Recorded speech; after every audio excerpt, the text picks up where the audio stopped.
Fast forward, any come out channel so aha, AG Politics Avenue. Onia podcast also trend here. Make we speak headlines. The Jim Rena EDB Exxon. Onia, Ensimbi Ebobo Eba, Efa MPP, Amaikono ho. Na eno ene ajemra EDB money wo na po adom Ochere.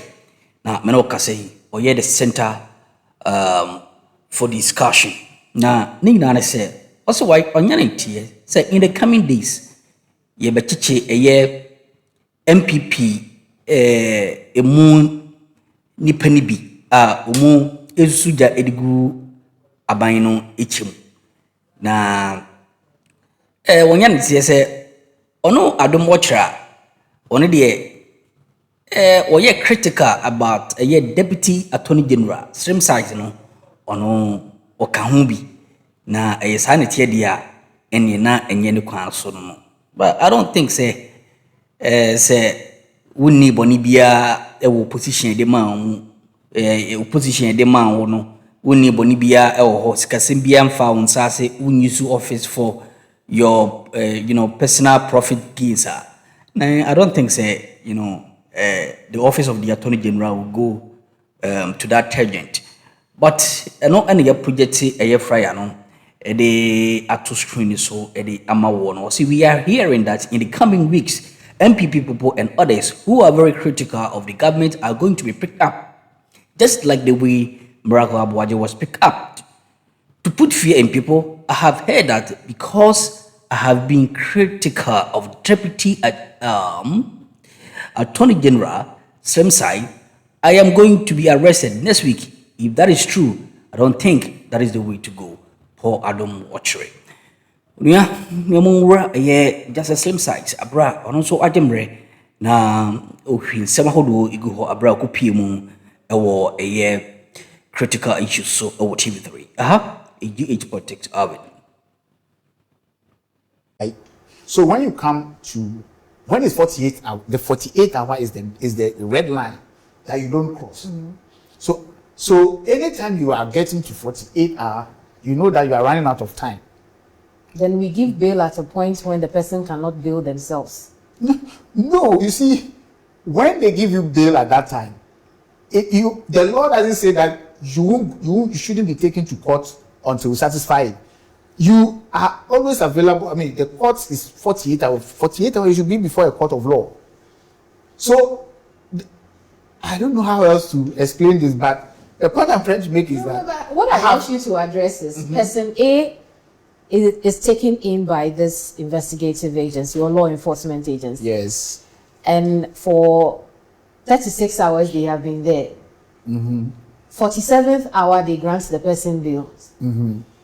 By 48th hour, you haven't been able to yes, that is what I'm meet saying. Your bail conditions. That is what I'm saying, that when it's 48 hours, it has nothing to do whether you have been able to meet it or not. You are supposed to be sent to a court. To court. That is the position of the law. And no one can dispute that. So it is not, the 48 hours is not dependent on whether you have been. So when they give you bail, and I want the public to be aware of this, okay? Right. When they give you bail condition, you are not bound to satisfy the investigator's bail condition. You are entitled to be sent to a court for the court to determine the bail. But I just told you that some accused persons said they don't want to go to court. It's because sometimes they know that when they go to court, the bail condition may even be worse or may be unfavorable. So they will prefer, let's remain here and find a way to sort it out. And you see, a lot of things happen which we law enforcement people cannot put out there.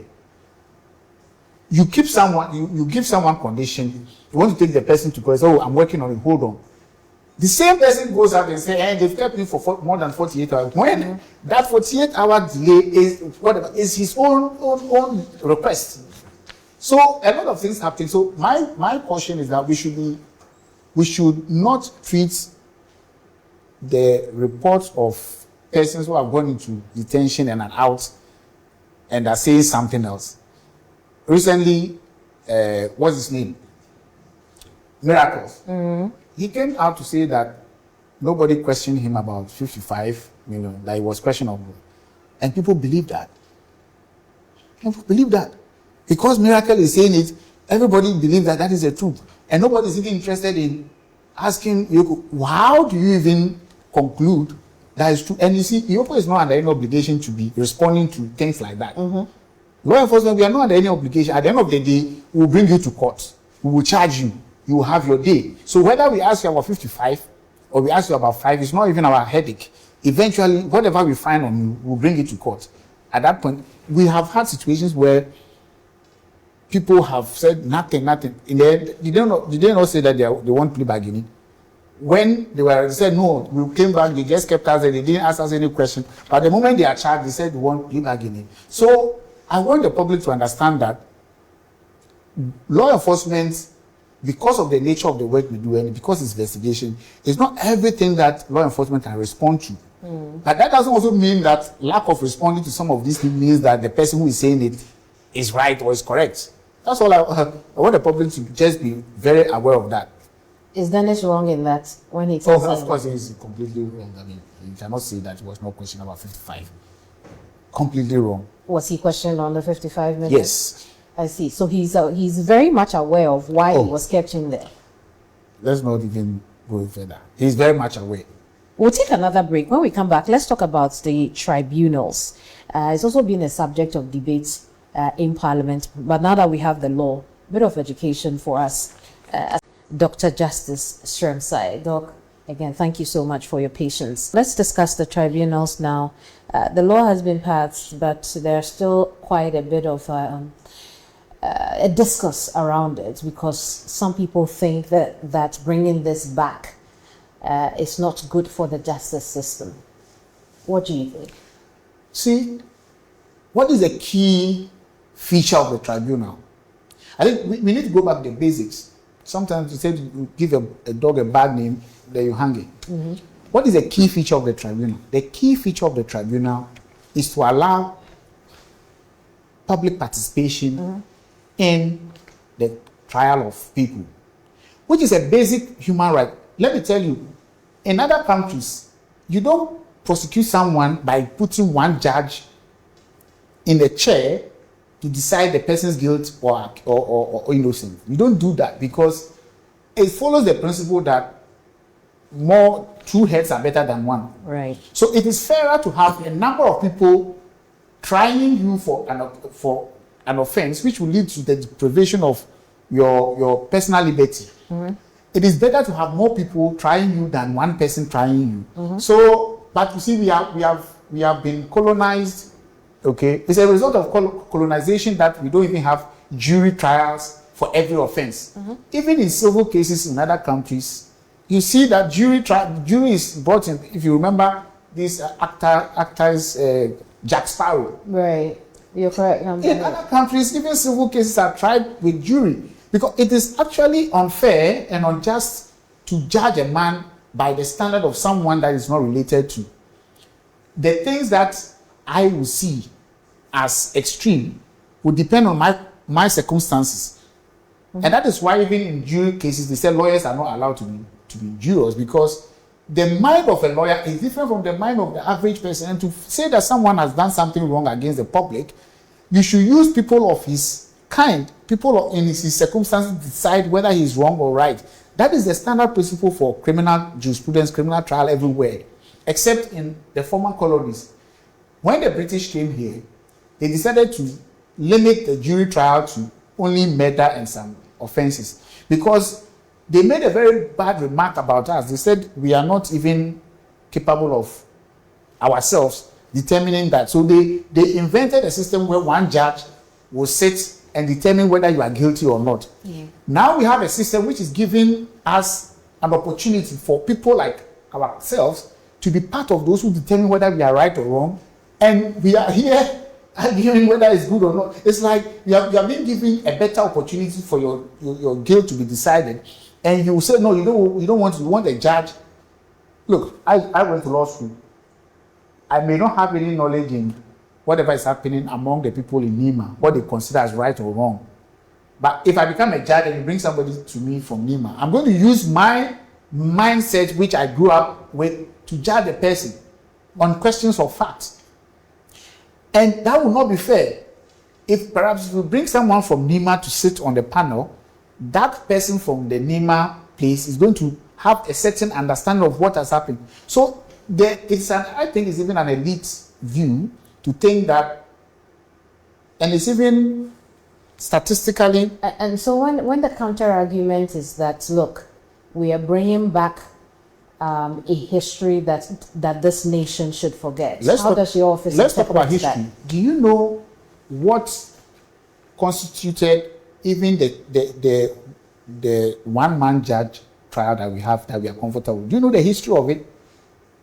If we want to deal with history, even this whole idea of democracy, do you know the history of what became democracy, what became the foreign judicial system that we inherited? Do you know the history? So if you want to use history, a lot of things that we cherish today will not, even this democracy that we are enjoying, the history of it, was it not born out of coup d'etat? So are you going to say that because of coup d'etat, so we cannot have this democracy, or we should throw this constitution away? So it is quite a very difficult argument to accept if you understand that things become, even gold is taken from the mud. Are you going to say because it came from the mud, so then gold is not good? Diamond is always taken from the mud. So you don't use such analogies to determine whether something is right or wrong. You look at what is offered and you judge the thing by its features. So I don't know why. I understand the psychological effect of, people used to be caned by this thing, so if you are bringing the tribunal is just English language. In some places, they don't even have court in their work, they call it tribunal. So you calling it tribunal, you could have called it anything else, but as lawyers, what we look at is not how something is called, it is the feature. So for me, as a lawyer, when I take the bill, I look at it, okay, does it satisfy fairness? Does it deal with the issues, the challenges that we have in administration of justice? Those are the things I will look out for. And for a human rights lawyer like me, I have no doubt in my mind that it is always better for more than one person to judge me than one person judging me. And that is even the principle why when you go on appeal, they add more, because the belief is that when you have more people determining the same issue, they are likely to be right than when there's one person. That is the same idea that we add two more. When we go to the Supreme Court, we add two more, then we go. That is it. And the other aspect of the fear is that this administration is setting up these tribunals, or wants to set up these tribunals, just so you can persecute the opposition. You see, that is even a problem, because all the human rights that we have in this country, they are all in the Constitution. Any law which is in conflict with any standard set by the Constitution is unconstitutional and null and void. So if your fear is that every right that an accused person has is not in an act, it's not in the legislation, it is in the Constitution, the right to be arrested, the 48-hour rule, and to be given a right to counsel of your choice. These are all constitutional provisions. Anything that anybody has which is contrary to any of this is unconstitutional, and you will challenge it. So I understand people, the fear of new things. It's not even new anyway, but I mean, for many people, it's a new thing. But the fear of the unknown. But the fear of the unknown has not been a very good company to development. I want to talk about influence and corruption for cases that go to the tribunal. How do you hope to cure that in the new system that we will set up? Mathematically, it's easier to influence one person than to influence a number of people. That is why when somebody appeals a case, they add two more. Because we believe that if the one person is wrong, two more will make it a bit fairer. So if it's about influence, and we know judges too can be influenced. So if it's about influence, then why are we comfortable with one person sitting there and we don't concern ourselves about influencing that one person, and we are now worried about influencing more people? Logically, it doesn't carry a lot of water to tell me that it's more difficult to influence a judge than to influence multiple people on a panel. How do we plan to fund and find human resource for this? Human resource for the tribunal? Yes, and how do we plan to fund it? Their existence? From the budget. Okay. Isn't your budget already limited? You see, the tribunal is not going to be dealing with, so you have, let's say every year you have 10,000 crimes brought to court. This year there will be 10,000 crimes. What the tribunal is doing is that instead of putting all the 10,000 crimes in the normal system, we are now going to put less on the normal system and put some on the tribunal. So it reduces the delays and the burden on. That is what the tribunal is going to do. So it's not as if the ordinary court system is still going to continue to have all the cases and we are creating new offenses for the tribunal to handle. So the tribunal is basically dealing with the same caseload that would have been dealt by the regular courts. So you don't find that you would have a human resource challenge or funding challenge that could prevent you from properly operationalizing the tribunal system? It is not that we always will have human resource challenge. Okay. Even without a tribunal, we would have. Even without a tribunal, we'll have funding strategy. But what the tribunal is doing is to try to fast track. You see, the problem we have with the normal court is that what we call the delays, the workload, the delays, and most of these delays are due to rules of court. Okay. Rules of court. See what happened. We're discussing the Wontumi case, for instance. Okay, that's just the tip of the iceberg. As a prosecutor, every point in the case, somebody can just raise any objection, and they will go and then come back and will. So if you are not careful, a single case. I mean, take for example. We always accuse the OSP that we have not gotten any. OSP has been in existence for some time, but the system is such that it may not necessarily be that they are not working, but it is what it is. Unless we are saying that we don't care about it, we are okay with that kind of system. If we are okay, then that is a question that all of us have to do. We like what we pretend to be complaining about. Mm-hmm. But if there's a mechanism to solve a problem, I think let's try it.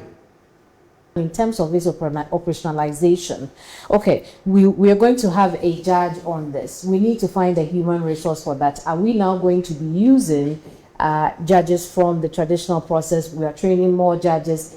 What exactly are we doing? Okay, we want to draft people from the public. How are we drafting the people from the public to ensure that the kiosk problem of any of the concerns that have been raised already? The concerns that have been raised have not been about how you are going to get it drafted. So if you want us to discuss the concern, which we have been doing, it will include how you are going to get the judges, because the law tells us it should be this number of years to be able to sit on this regional tribunal, number of years at the bar, to sit on the district, to sit on that. My point is that my understanding of what you mean by human resource is the other people, not the judge. You don't. We ain't some who team course so our channel, so I'm not so Jim. That's an so bad in the Dominion. It was an issue.